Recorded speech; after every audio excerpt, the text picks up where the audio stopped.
Hello guys, nagulat ako dito sa video na to. Hindi ko alam to kung actingan or hindi, pero it looks like hindi acting to.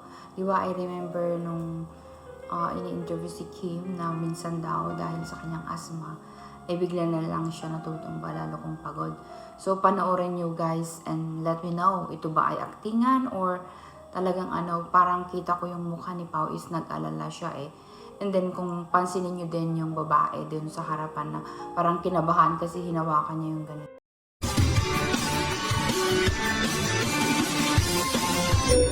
Ikaw nga ba si Mr. Right? Ikaw nga ba love of my life?